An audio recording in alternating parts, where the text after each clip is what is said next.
welcome to another episode of the Press On podcast. My name is Justin, and I am so glad you are joining us today, whether you're listening on audio only, wherever you find your podcast at, whether it's Apple Music or Spotify, Stitcher, Castbox, or one of the other many podcast platforms we're on, or if you're watching on YouTube. Again, we are so glad you are joining us. And it's a big day because we are finally in the Christmas season. This is my favorite time of the year, and there's just something about this year that just brings a little bit of hope, a little joy, and I think our world needs that right now. And so I don't think Christmas could have come at a better time, even though it comes at the same time every year.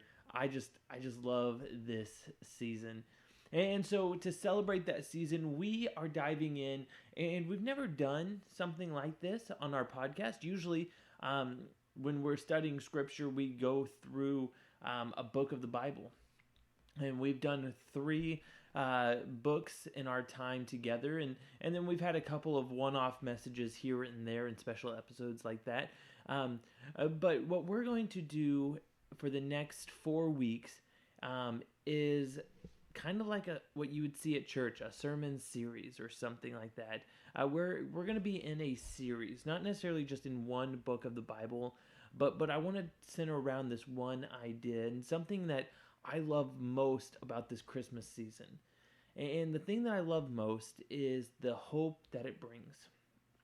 Let me read some words for you from the book of Matthew. Matthew chapter 1, verse 23. It's Joseph finding out that Mary is pregnant. And then Matthew writes this to fulfill what the prophet had prophesied before in Isaiah. He says this: "The virgin will conceive and give birth to a son, and they will call him Emmanuel," which means God with us. And I love that idea that God is with us. I mean, that's the good news. That is the message of hope that Christmas brings, that God loved us so much that he sent his son to physically be here on earth to be with us. And it wasn't just for those 33 years, but the fact is that God is with us today. God is still with us, but it all started right then and right there. And I love this idea that God is with us. And so that's what we're going to talk about for the next 4 weeks is that God is with us. And then we're going to break it down into different areas that God is with us. And today I want to just kind of talk about how God is with us in the valleys.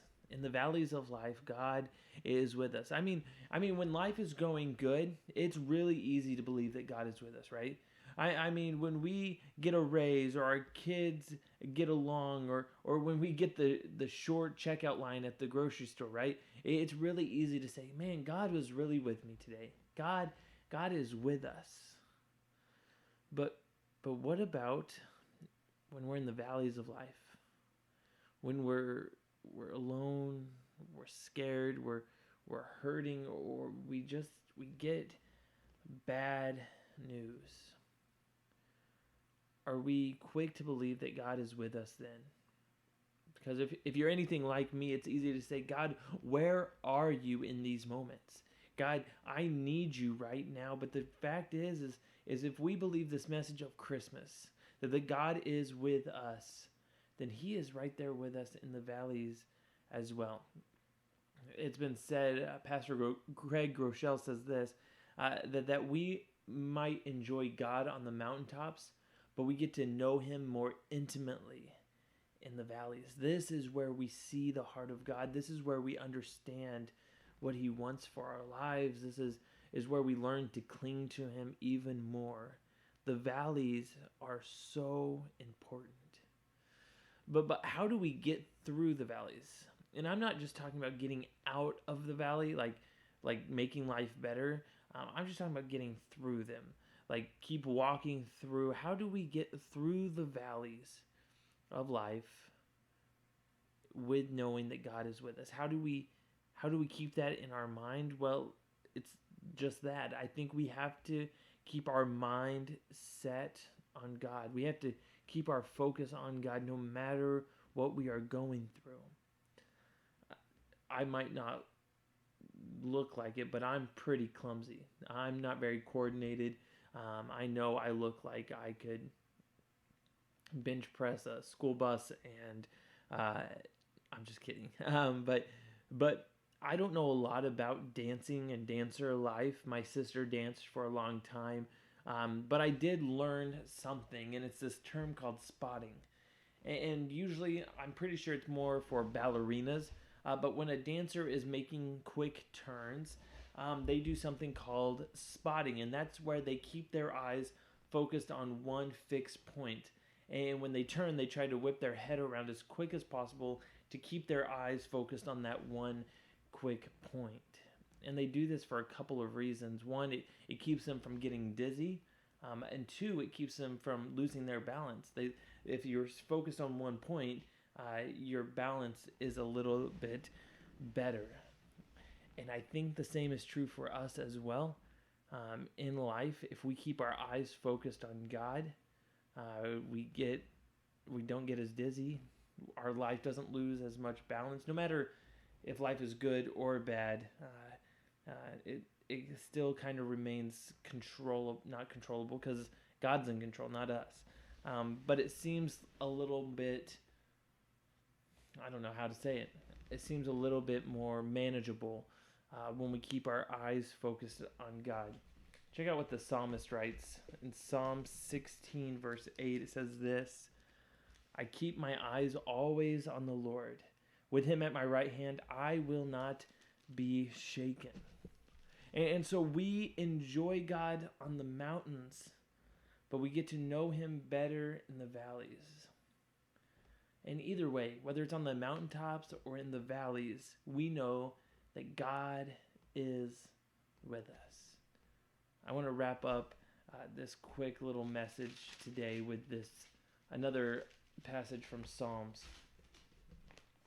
Psalm 139, verse 7. It says this: Where can I go from your spirit? Where can I flee from your presence?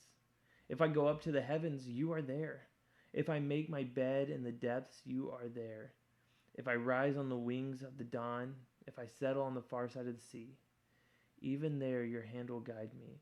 Your right hand will hold me fast. God is with us in the good, in the bad, on the mountains and in the valleys. In this Christmas season, when it's easy to be reflective on the past year, and for a lot of us, it's filled with grief and pain and heartache, and we start to walk through those valleys, we have to remember that God is with us. And as you walk through those valleys and keeping your mind focused on God, I hope you do one thing, and that's the same thing we encourage you each and every week, and that's to press on.